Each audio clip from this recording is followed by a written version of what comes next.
Hello అండి, ఎలా ఉన్నారు అందరూ? ఈరోజు నేనేం చూపిస్తున్నానంటే 1 ఇయర్ నిలవ ఉండే అల్లం పచ్చడి అండి. ఈ అల్లం పచ్చడికి రెసిపీ చూడండి.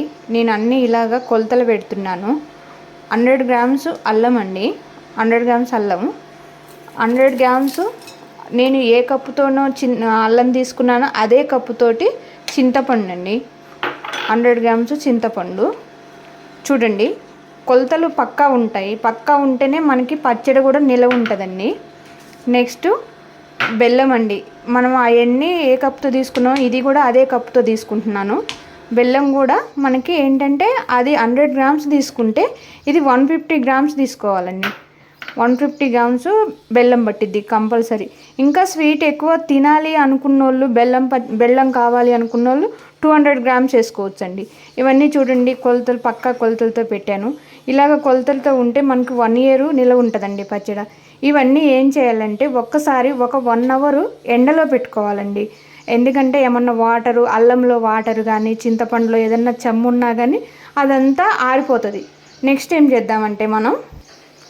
ఏం చేద్దామంటే ఇలా ప్యాన్ పెట్టుకొని 1 స్పూను జీలకర్ర, 1 స్పూను ధనియాలు ఇలా వేసుకుందామండి. 1 స్పూన్ జీలకర్ర, 1 స్పూన్ ధనియాలు. నెక్స్ట్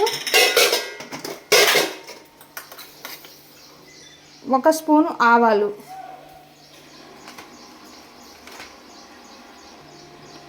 1 స్పూను మెంతులు. ఇవన్నీ కొంచెం రోస్ట్ చేసుకోవాలండి. ఇలా రోస్ట్ చేసేసుకుంటే చూడండి, నేను వీడియోలో చూపించినట్టుగా ఇలా రోస్ట్ చేసేసుకోండి. లైట్గా వేగాలండి, మరీ ఎక్కువ వేగిందంటే చేదు వచ్చేస్తుంది పచ్చడి. లైట్గా ఇలాగా గోల్డెన్ కలర్ వస్తే చాలు. ధనియాలు, జీలకర్ర, మెంతులు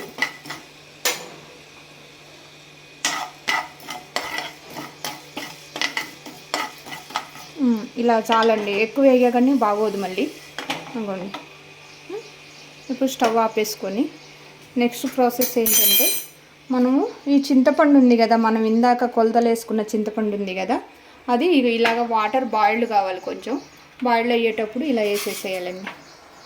బాగా ఉడకాలి, మంచిగా ఉడికితే మంచిగా ఉంటుంది. మనం ఇందాక 1 అవర్ అది దాంట్లో ఎండలో పెట్టుకున్నాం కదా, అది తీసి ఇలా బాయిల్ చేస్తున్నాను చూడండి. నేను వీడియోలో ఎలా చూపిస్తున్నానో మీకు అలాగ చేసుకుంటే మీకు 1 ఇయర్ ఉంటుందండి. మార్నింగ్ టిఫిన్లోకి దోశ, ఇడ్లీ, వడ దేనికైనా బాగుంటుంది ఈ చట్నీ. మనకి డైలీ పల్లీ చట్నీ చేయాలన్నా కానీ కష్టమే కదా. పిల్లలు స్కూల్కి పోతుంటారు, మీ హస్బెండ్ ఆఫీస్కి వెళ్తుంటాడు. అంత మార్నింగ్ పల్లీ చట్నీ చేయాలన్నా కష్టం కదా. అదే ఇది ఉందనుకోండి, కొంచెం వేసేసుకొని తినేసుకొని తొందరగా వెళ్ళిపోవచ్చు ఫాస్ట్గా. నెక్స్ట్ ప్యాన్ పెట్టుకొని మనం ఏం చేద్దామంటే ఆయిల్ వేసుకొని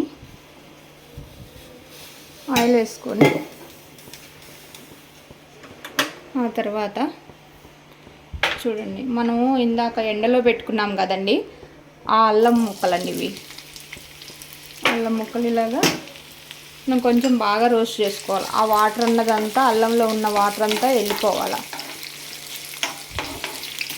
ఆ పచ్చివాసన పోవాలి, అల్లంలో ఉన్న వాటర్ వెళ్ళిపోవాలి.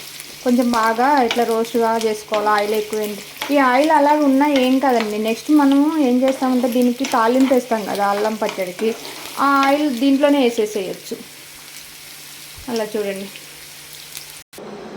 కొంచెం ధనియాలు, జీలకర్ర, అవి మెంతులు, ఆవాలు వేయించాం కదండి, అది పౌడర్ చేసుకుందాం.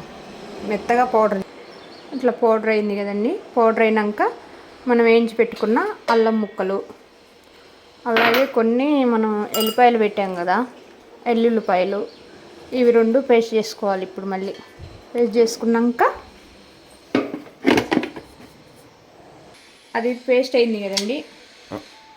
పేస్ట్ అయింది. మనం ఇగో చూడండి, 75 గ్రామ్స్ కారం, దానికి తగ్గట్టు ఉప్పు వేసుకున్నాం మనం. చూడండి, దానికి తగ్గట్టు ఉప్పు.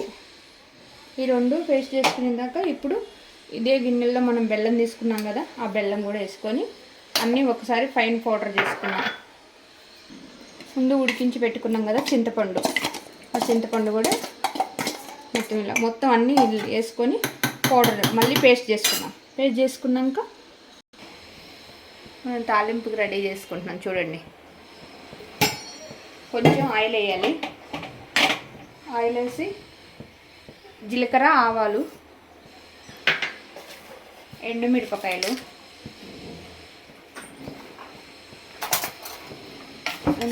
కొంచెం వేగాలి. వేగితే కానీ అవి కొంచెం శనగపప్పు, కొంచెం మినపప్పు, నెక్స్ట్ ఏం చేద్దామంటే కొంచెం కరివేపాకు వేసుకుందాం. కరివేపాకు వేసుకుంటే చూడండి